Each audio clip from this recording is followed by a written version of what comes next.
하나님 말씀 보겠습니다. 룻기서 1장 15절에서 18절 말씀 보겠습니다. 룻기서 1장 15에서 18절 말씀. 그러자 나오미가 다시 타일렀다. 보아라, 네 동서는 저의 결례와 신에게로 돌아갔다. 너도 그 동서의 뒤를 따라 돌아가거라. 그러자 롯이 대답하였다. 나더러 어머님 곁을 따라가거나 어머님을 뒤따르지 말고 돌아가라고 강요하지 마십시오.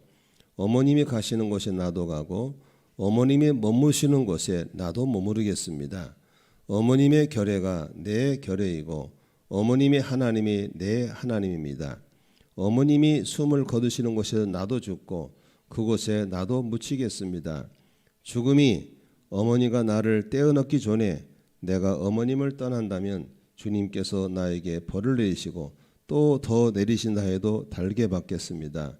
나오미는 룻이 자기와 함께 가기로 굳게 마음 먹은 것을 보고 더 이상 말리지 않았다. 아멘.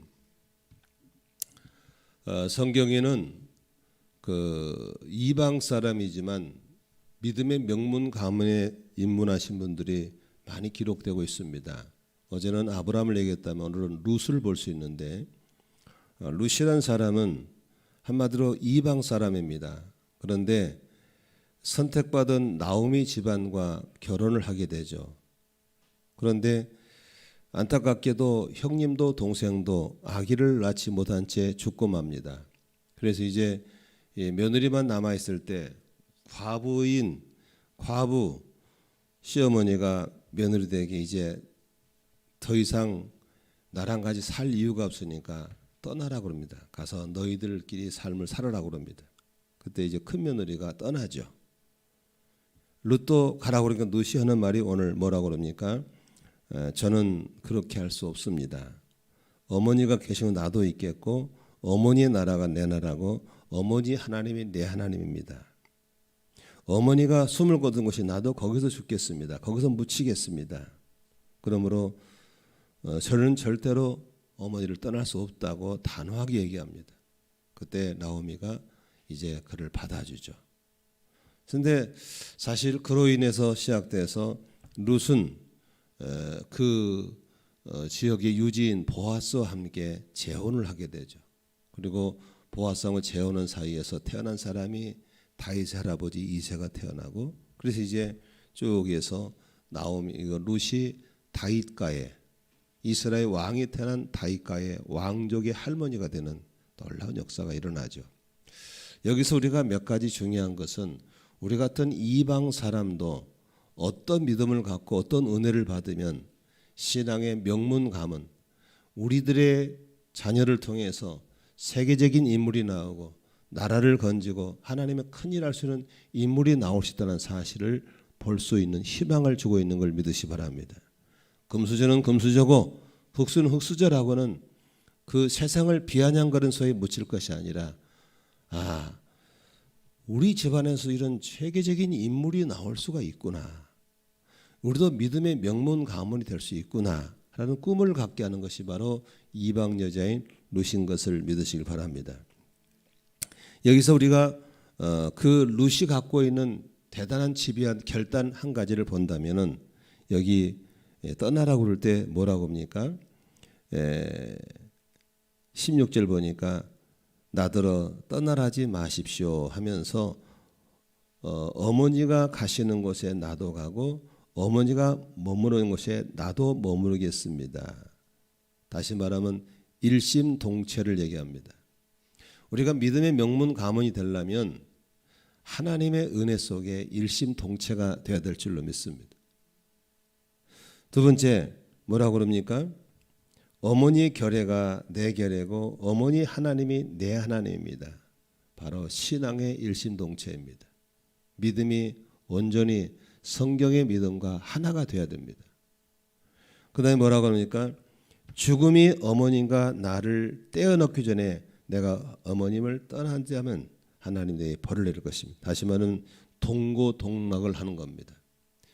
다시 말하면 생사고락을 같이 하겠다 라는 결단을 합니다. 우리가 신앙생활을 할 때 반쯤 발을 딛고 반쯤 발을 빼는 사람 많습니다. 여기는 하나님의 은혜가 나올 수가 없습니다. 미랄이 될 수가 없습니다. 내가 썩어져서 죽어서 형체가 없어지는 생사고락 일심동체를 통해서만 명문 가문에 들어갈 수 있는 것을 믿으시기를 바랍니다. 그러니까 한번 해보고, 그래서 제가 얘기했잖아요. 무슨 행사를 하면 그중에 진짜 은혜 받을 사람 몇 사람 나오면 나오고, 바로 그 사람 속에 들어가는 것은 온전히 하나 되는 겁니다. 한번 해본다, 구경해본다, 이래고는 안 되는 겁니다.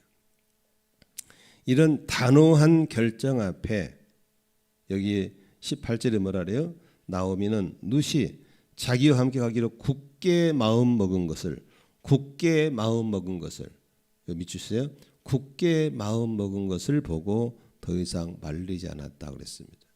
우리가 신앙의 명문 가문은 그냥 굴러들어온 떡이 아니라 하나님의 은혜를 삼아는 생사고락 일심동체 굳게 결심할 때 하나님이 내 믿음대로 될지어다, 내 믿음이 크도다, 이런 은혜를 주실 줄로 믿으시기를 바랍니다. 지금 우리나라 가정은 거의 이제 가정 형태가 없을 정도로 붕괴돼 버렸습니다. 첫째는 이혼율이 세계적으로 앞서 있습니다. 그다음에 가정을 갖지를 못하고 있습니다.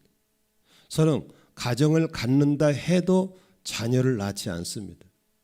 이것은 성경에서 가정을 세우신 하나님의 의도와는 너무나도 동떨어진, 타락도 그런 타락이고 붕괴도 그런 붕괴가 없을 정도입니다.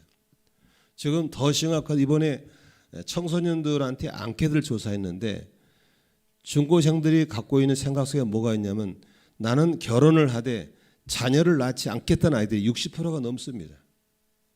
나라가 이제 완전히 붕괴돼서 문을 닫아야 될, 나라가 없어져 버릴 나라 중에 하나가 되었다는 겁니다. 이것은 성경에서 말하는 가정과는 전혀 상관없는 곳으로 가고 있는 겁니다. 이게 바로 가정의 붕괴고 가정의 타락인 것입니다. 여기에 생육하고 번성의 땅에 충만하라고 복을 주신 하나님의 의도를 믿고 사는 그리스도인들조차도 세속에 그대로 밀려가고 있지. 기독 청년들이, 그리스도인들이 나는 세상처럼 안 살 거야, 나는 성경대로 살 거야 라고 외치는 믿음 사람이 없다고 하는 겁니다. 이게 더 문제입니다. 다시 말하면 기독교도 죽어버린 겁니다. 성경의 말씀에 맥을 못 추는 시대가 되어버린 겁니다. 이러는 가운데 여러분들이 용기를 내서 믿음의 명문관을 꿈꾸고 나왔다. 여러분 자신 속에 얼마나 단호한 믿음이 있는지 걱정하지 않을 수가 없습니다. 그러나 아주 적은 소수의 민족이지만 전 세계를 지배하고 영향을 주는 유대인의 가정을 들여다보고 유대인의 모범을 보면서 다시금 우리의 신앙의 고삐를 잡고 살아계신 하나님의 약속을 붙잡고 일어서고 힘을 내고 기도하는 우리 청년들, 우리 성도들 되시기를 주의 이름으로 축원합니다. 어제 말씀을 나눴지만 세계 인구의 0.25%가 1%도 아닙니다. 0.5%도 아닙니다. 0.25%가 전 세계 노벨상의 30%를 쓸어갑니다. 이 사람들은 가르칠 때 성공 지향을 가르치지 않습니다. 성공과 행복이라는 두 마리 토끼를 동시에 잡도록 가르칩니다. 이 사람은 성공도 하지만 이들은 행복하게 살고 있다는 것입니다. 이러한 비결은 어디 있습니까? 우리 뇌의 우뇌와 좌뇌의 균형 발달에 있다는 것을 어제 나눴죠. 한국인들은 주로 우뇌가 발달했기 때문에 감성적입니다. 굉장히 감성적인 게 앞장서요. 그러나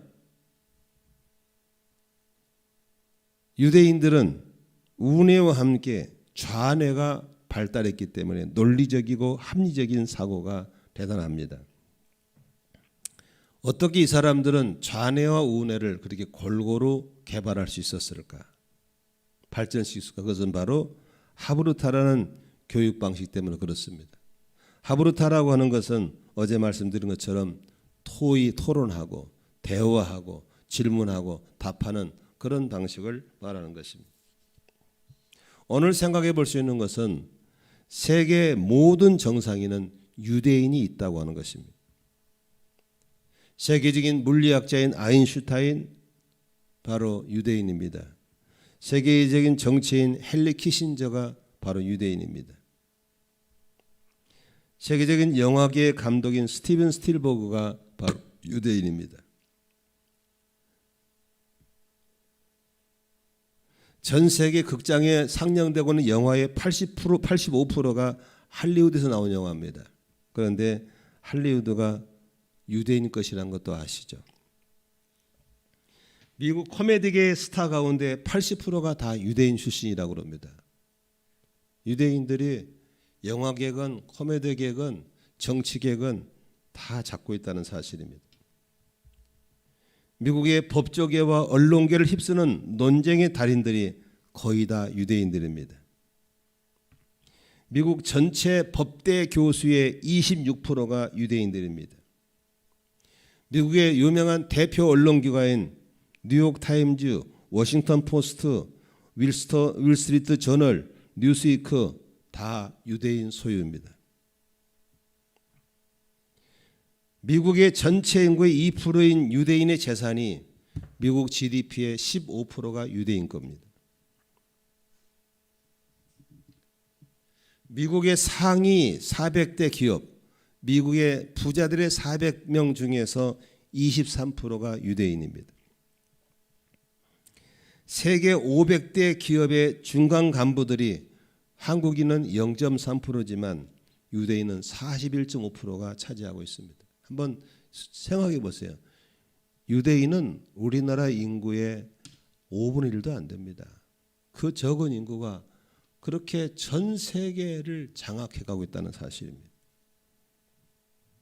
사업에 성공하려면 뭘 잘해야 되는지 아시죠? 관계를 잘 맺어야 사업에 성공할 수 있습니다. 그런데 이 사람들은 특유의 대화, 설득력, 합리적이 탁월하기 때문에 사업도 잘합니다. 세계적인 놀라운 기억력의 소유자인 에란 카츠라는 사람이 유대인의 성공 비결을 이렇게 얘기했습니다. 탁월한 상상력이다 그랬습니다. 탁월한 상상력은 어디서 나올 수 있을까요? 보이지 않는 하나님에 대해서 믿음을 갖고 이미 상상하면 살아가고 있는 데다가 끊임없이 대화하는 하브루타에서 출발했다고 하는 것입니다. 비결은 좌뇌의 발달로 인해서 논리적이고 합리적인 사고를 충분히 할 수 있기 때문에 그 사람들은 어디를 가든지 탁월할 수밖에 없다는 사실입니다. 여러분, 우리는 우리끼리 자존감이 있어서 언론에서 자주 쓰는 용어가 있습니다. 저는 이것은 우리 민족의 아픔이라 생각합니다. 세계 최대, 동양 최대 이 말을 참 잘 씁니다.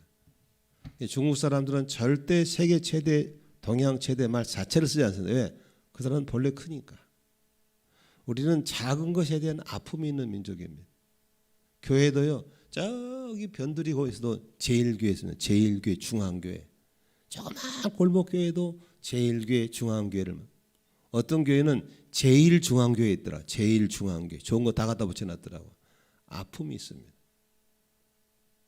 우리끼리 이런 아픔을 달래고 있을 때가 아닙니다. 모범을 잡아서 우리는 그걸 잡아내고 내 것으로 만들고 일심동체가 돼야 되고 할렐루야 생사고락을 같이 할 수 있도록 우리는 실제로 커야 될 줄로 믿으시길 바랍니다. 그렇다면 우리는 운의 중심으로 감성적이 앞섰다면 좌뇌가 말라있다면 좌뇌 쪽을 발달시키는 아이로 길러내야 되고 좌뇌 쪽을 발달시키는 사람으로 우리가 살아야 될 줄로 믿으시길 바랍니다. 뇌는 자꾸 써야 됩니다. 써야 돼요. 여러분 세계적으로 석학자들의 뇌를 연구하면 뇌가 하나님이 써야 될 어마어마한 양의 저기 작은 부분 쓰고 간다잖아요. 그러니까 우리 뇌에는 무궁한 발전 가능성이 있는 것을 믿으시길 바랍니다. 제가 우연히 몇 달 전에 우리나라에서 뇌를 가장 잘 본다는 병원에 가서 뇌 사진 한번 찍은 적이 있어요. 근데 그 원장님이 장로님인데 나보고 뇌가 순환이 너무 좋다고, 그래서 아마 나이 들어서 목회를 하고 있는 것 같아요. 뇌 혈액순환이 너무 좋다고, 뇌 혈관 상태가 너무 좋다고 칭찬을 몇 번 하시는 거예요. 그래서 젊은 사람 뒤지지 않고 뇌 운동을 하고 있구나. 우리 뇌를 발달시키시기를 바랍니다. 아멘이시죠? 뇌를 발달시켜야 됩니다. 그러려면 하브루타를 통해서 질문하고 대화하고, 질문하고 대화하고 토론하고. 할렐루야. 그래서 논리적으로, 이성적으로, 감성적으로 좌뇌와 우뇌를 균형 발전시키는 것이 필요합니다. 여러분 지금 가정에 가면은 가족끼리 대화해야 안 해요? 거의 안 합니다. 밥 같이 안 먹습니다. 점점 우리는 좌뇌를 닫고 사는 겁니다. 그러니까 그냥 일방적이고 독선적이고 대화가 없으면 소통이 안 되고 가정이 붕괴되는 겁니다. 혼밥, 거의 혼자 밥 먹고, 혼영, 혼자 영화 보고, 혼술, 혼자 술 먹고, 혼잠, 혼자 잠자고. 이게 여러분 사탄 귀신의 문화지 하나님의 문화는 아닌 것을 믿으시기 바랍니다. 얼마 전에도 우연히 식사 시간 안 맞아가지고 우리 교육자팀이 식사로 가버리고 혼자 밥을 먹어야 되는데 나는 안 먹었어요. 못 가고 했더라고. 혼자서. 우리 아는 혼자 밥 먹으래. 나 안 먹는다 그랬어요. 집으로 오래. 집에 가서 안 먹었어요. 근데 요새 아이들은 혼자 잘 먹습니다. 여러분 그럴수록 우리는 좌뇌가 발달이 안 됩니다. 유대인들의 식사 시간은 굉장히 깁니다. 오랫동안 그 밥 먹는 게 아니라 교제하는 시간인 겁니다. 우리는 빨리 먹어, 빨리 가. 밥 먹을 때 빨리빨리. 그래서 그냥 밥을 갖다 쏟아 부고 가버립니다. 이제 이 말씀을 듣고 있는 우리 자녀를 키우신 분들은, 가정을 가지신 분들은 머릿속에 철저하게 좌뇌를 발달시키리라. 좌뇌를 발달시키리라. 좋은 질문을 가지리라. 밥을 먹는 게 아니라 소통의 시간을 가지리라. 이런 결단하시기를 주의 이름으로 축원합니다. 아멘. 그리고 목장 모임이 얼마나 좋아요. 같이 먹고 교제하고 세상이 얼마나 좋아요. 이 가족 하브루타를 갖게 되면요, 가족 합으로 가게 되면 부모와 자녀 사이가 간격이 0cm, 다시 말하면 완전히 하나가 될 수 있습니다. 유대인 가족 간의 애착은 왜 그리 강할까? 여러분 세계관이란 거 아시나요? 세계관이라고는 세상을 바라보는 관점을 말하는 겁니다. 그럼 아이는 태어나서 세상을 배워나갈 때 궁금한 게 많잖아요. 그런데 물어볼 수가 없었는데 드디어 말을 하면서 엄마가 대화가 되면서부터 묻기 시작합니다. 엄마 이게 뭐야? 엄마 이게 뭐야? 묻습니다. 그런데 세계관이 가장 많이 형성될 때가 언제냐면 3살 때입니다.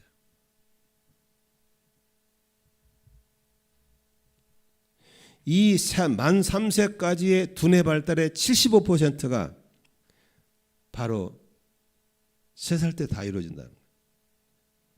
그러면 그렇게 중요한 때에 우리는 아이를 어디다 보냅니까? 엄마는 직장으로, 아이는 어린이집에 유치원에 보내버립니다. 그럼 아이들이 너한테 물어보겠습니까? 공동생활할 때 물어볼 수가 없습니다. 그 아이의 뇌가 어떻게 발달되고 어떻게 형성되겠습니까? 한번 생각해 보세요. 부부가 공무원인 분이 있는데 아기를 낳았어요. 친구 목사님 아들인데 딱 1살 되니까 바로 맡기고 일 나가더라고요. 나는 너무 안타깝더라고요. 그때부터 이제 그 아이는 학교를 마치고 성인이 될 때까지 부모 손을 벗어나 버립니다. 딱 1년 키우고. 어떤 사람은 1년도 안 키우더라고 하죠. 그러나 유대인들은 절대로 그렇지 않습니다. 반드시 아이를 키우고 아이가 마음껏 물어볼 수 있게 하고 엄마가 그 아이에게 계속 질문을 던져주는 하브루타를 통해서 아이를 키웁니다. 그러니까 여러분 잘 보세요. 별로 안 똑똑한 아이를 엄마가 똑똑하게 길러버린 겁니다. 우리는 굉장히 머리가 좋은 아이로 태어났는데 교육 방법이 잘못돼가지고 아이를 별 볼 일 없는 아이로 만들어버리는 겁니다. 저는 이게 너무 안타깝다고 하는 겁니다. 그러면 부모가 엄마가 돈을 많이 벌어오나 기껏 해봤자 자기 용돈 벌어온 정도입니다. 자기 용돈 쓰는 것 정도예요. 부모와의 이런 상호작용의 대화가 아이 두뇌 발달에 엄청난 영향을 준다고 하는 겁니다. 어떤 문제든지 부모와 아이가 대화를 통해 풀게 되면 마음에 스트레스가 쌓이지 않습니다. 스트레스 해소에 제일 좋은 게 뭔지 아시죠? 수다 떨기입니다. 속 얘기를 다 해버리는 거, 이게 바로 가장 좋은 겁니다. 저희 집 같은 경우는 저희 아내하고 아이들하고 늘 대화합니다. 소소한 대화를 하면서 그것이 아이들이 잘 클 수 있는 비결 중에 하나라고 생각합니다. 자, 얘기합니다.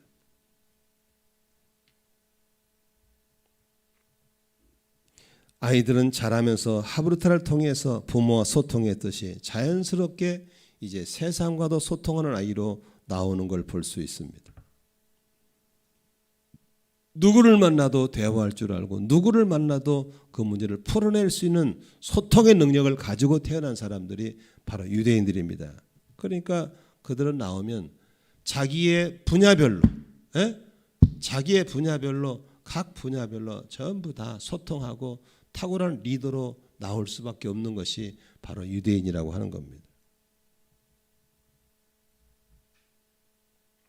하브루타의 가장 큰 힘은 성공만이 아니고 행복을 동시에 얻는다는 것입니다. 나는 여기 어머니 자녀를 키우신 분들 그리고 가정을 가진 분에게 두 가지를 제안하고 싶습니다. 첫째, 하루에 10분이라도 자녀에게 집중해서 함께 대화하고 함께 토론하는 시간을 가져보시기를 바랍니다. 아마 지금 아기를 키우는 엄마들이 이 방송을 듣고 있다면 틀림없이 그 아이를 바르게 키우고 싶은 마음이 있기 때문에 그렇게 하고 있다는 사실을 압니다. 하루에 10분씩이라도. 두 번째, 매주 한 번씩이라도 온 가족이 함께 저녁을 먹으면서 허심탄회하게 이 얘기를 나누는 시간을 가져보라는 겁니다. 하루에 10분 대화, 일주일에 한 번 식사라도 꼭 실천해보라는 겁니다. 그렇게 해서 자연스럽게 가정 분위기가 하브루타의 분위기가 된다면 그 가정은 이제 유대인의 명문 가문으로 입문하게 되는 것입니다. 믿으시면 아멘 하십시다. 부정적인 사람은 좋은 걸 얘기하면 안 되는 이유를 전부 들고 나옵니다. 그 사람은 아등을 줘도 안 됩니다. 그러나 긍정적인 사람은 어떤 상황에도 할 수 있는 가능성을 찾아내는 사람이 바로 긍정적인 사람인 줄로 믿습니다. 이러니까 안 되고 저러니까 안 되고 유대인은 저런 게 우리는 안 된다고 그 사람은 뭘 줘도 안 할 사람이고 안 될 사람입니다. 그러나 긍정적인 마인드를 좋다. 하루에 10분 해보겠다. 일주일에 한 번 해보겠다라고 결정하면 그 집은 이제 하브루타가 시작될 줄로 믿으시기를 바랍니다.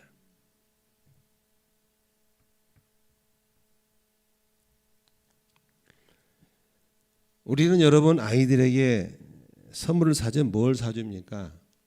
돈을 주죠? 아니면 갖고 싶은 물건을 사주죠? 유대인은 안 그렇습니다. 우리는 배워야 되면 유대인은 저금통을 사줍니다. 제일 사준 게 저금통 사줘요.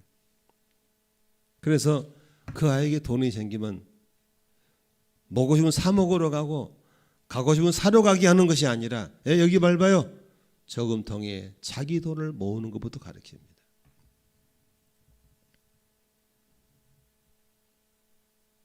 돈을 딱 만지면 우리나라 사람은 소비가 돈이 목적인 줄 알아요. 그러나 그네들은 저금통을 갖자마자 돈은 미래를 향해 투자 대상인 걸 알게 만들어요. 미래를 준비하는 도구로 만들어줘요. 그게 부모의 교육이고 가르치는 거예요. 애따 먹으면 사 먹어라. 무슨 바꾸면 귀신을 받는지 그렇게 뭘 먹기를 하니. 너 갖고 오면 사자. 그래가지고 이것저것 자꾸 물건을 소유. 그러나 유대인들은 돈을 갖자마자 저금통에다가 미래를 준비하는 쪽으로 가게 만들어져. 그 다음에 볼까요? 자, 엘리 옵시다. 오늘 날씨 어때? 그러면 더워. 시원해. 추워. 우리 그렇게 말하죠. 유대인은 절대로 그렇게 말했습니다. 지금 섭씨 몇 도? 몇 도라고 얘기합니다. 그러니까 차가 어때? 우리는 빨라. 늦어. 천천히 이렇게 하죠. 그 사람은 지금 시속 몇 킬로. 모든 게 수치화되어 있어요. 그 사람들은. 그래서 아주 사람 어떻게 늙었네, 젊었네 이렇게 보죠. 우리는 그렇게 보잖아요. 근데 그 사람들은 몇 세쯤, 몇 도, 속 몇 킬로 모든 게 수치에 익숙하도록 일찌감치 가르쳐 버려요. 유대인의 수치는 탁월하죠. 그러니까 자기가 가진 돈도 정확하게 계산해. 지금 얼마를 모아놨고 얼마를 투자하고 돈 계산 액수가 정확해요. 우리는 좀 이런 앞선 문화를 나의 것으로 받아들여야 될 줄로 믿습니다. 하나만 더 얘기할게요. 잘 보세요. 유대인들은 만 13세가 되면 남자는 성인식, 여자는 만 12세가 되면 성인식을 해요. 우리나라는 지금 거의 성인식을 안 하더라고요. 유교계통에서만 좀 성인식을 하는데, 근데 그 사람들은 성인식을 성대하게 한답니다. 그럼 온 가족 친척이 다 와서 그 성인을 축복한대요. 미국의 뉴욕 같은 경우만 해도 유대인들의 성인식은 대단하다고 그래요. 그런데 성인식으로 하면 부모나 조상 어른들이 그냥 오게 봉투를 준대요. 축하한다고. 너 이 어른들 축하한다고. 근데 보통 한 집당 봉투당 한 20만 원 준다고. 우리나라 돈 $200 정도 준대요. 그러면 한 20만 원씩 주면은 보통 200명씩 300명씩 온다고 그래요. 그러면 그 돈을 모아가지고 그 아이에게 통째로 다 준대요. 문화가 다. 그러면 적게 받아도 4천만 원. 보통 뉴욕 같은 경우는 중산층에서의 성인식은 한 5, 6천만 원이 받는다고 그래요. 그게 그 아이가 태어나서 어른 되자마자 목돈을 가져보는 거예요. 부모는 노타치. 여러분, 우리 청년들이, 자, 우리 태웅이가, 호석이가, 창령이가, 다영이가 4, 5천만 가지면 뭐 할까? 바로 뭐 사러 가겠죠. 와, 갖고 싶은 거 이것도 저것도 이것도 먹고 저것도 먹고 그냥 탕진할 확률이 많겠죠. 유대인들은 바로 투자를 시작해요. 투자. 미래를 준비하는, 남에게 신세지하게 살겠다는 투자를 시작해요. 그래서 20대 중반 됐을 때, 그러니까 대학을 졸업하고 사회에 들어갈 때 보통 유대인 청년들의 개인 돈이 1억 정도 된다. 1억. 우리나라도 1억 정도가 자기 돈이 있는 거예요. 그때부터 그 사람들은 그 돈을 가지고 펀드를 사고 예금을 하고 굴려서 늘기 시작해요. 그러니까 유대인들은 나이가 들면 이미 자기 재산이 수억씩 다 있는 거예요. 이미 수치에 민감하고 그렇기 때문에. 그런데 더 재미있는 것은 여러분 그 노블레스 오블리주란 말 아시나요? 노블레스 오블리주란 말은 무슨 말이냐면 사회적 신분에 상하는 도덕적인 책임을 지라는 거예요. 우리나라가 세계 10위권이라고 맨날 펑펑펑 소리치죠. 창피한 것은 10위권 사는 것만큼 세계적으로 우리가 기부를 안 해요. 이게 우리나라 경제에 아주 부끄러운 일입니다. 그래서 반기문 유엔 사무총장 있잖아요. 좀 제발 창피하다 우리나라. 아니 10위권의 경제라면 돈을 너무 적게 내놔요. 제가 안산마을 담임 목사다 그러면 담임 목사를 체면 유지를 위해서라도 사회에 내놔야 되거든요. 바로 유대인들은 이걸 철저히 가르치는 거예요. 노블레스 오블리주를 가르쳐서 네 신분에 상응하는 이 도시, 이 지역, 이 시대에 대한 책임감을 심어줘서 돈을 내놓게 만들어요. 그때 돈을 내놓는 것을 째다카라 그래요. 째다카. 자선사업. 우리 교인들 같으면 플로잉이라는 거죠. 흘러 보내는 거예요. 자선 사업에 투자하게 만들어요. 다시 말하면 심고 거두는 걸 가르쳐 주는 거예요. 그런데 여기 보면은 이 ጼ데카의 그 단계를 잘 설명하고 있어요. 처음에는 아까워서 주는 거예요. 아깝지만 내는 거예요, 그냥. 두 번째, 줄 수 있는 것보다 덜 주지만 즐겁게 주는 쪽으로. 세 번째는 달라고 해서 주는 것으로. 네 번째는 주는 자가 누구인지 알 수 있도록 받는 자에게 주는 것. 다섯 번째로는 주는 자는 받는 자가 누구인지를 알지만 받는 자는 모르게 주는 것. 이게 이제 플로잉 방법이죠. 여섯 번째, 주는 자가 받는 자가 누구인지 알지만 받는 자는 모르게 주는 것. 일곱 번째, 쌍방에 서로 모르게 주는 것. 여덟 번째, 받는 사람이 잘해볼 수 있도록 도와주는 것. 점점 강도를 높여서 자선사업하게 만들어요. 그러니까 유대인들은 돈도 잘 모으지만 바로 자선사업도 참 많이 하게 하는 거예요.